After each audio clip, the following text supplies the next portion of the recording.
Intergovernmental Commission on Aid, Economic, Scientific and Technical Cooperation was held from 18th to 20th January in Islamabad.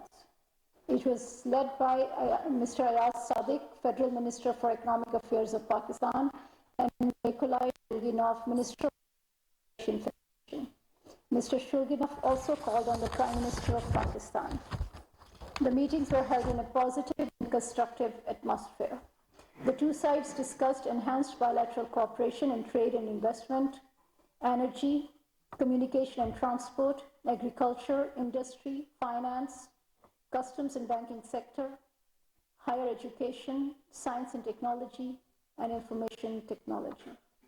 A joint statement was issued at the end of the session.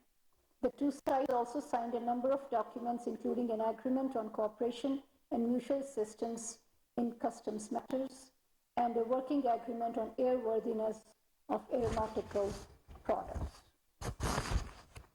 You may have seen that Pakistan has strongly condemned the recent acts of desecration of the Holy Quran in Sweden and the Netherlands.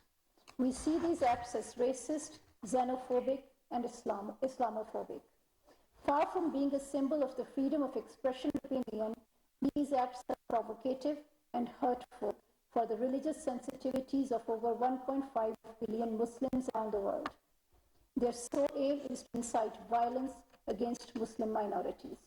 We have conveyed our concerns to Sweden and the Netherlands and urge these governments to take concrete steps against Islamophobic acts. The last 10 days of January carry painful memories of 3 massacres committed by the Indian occupation forces in the Indian illegally occupied Jammu and Kashmir in the 1990s. On 21st January 1990, in Gawakadal area of Srinagar, the Indian troops opened fires on peaceful protesters, killing at least 50 civilians and injuring dozens. A few days later,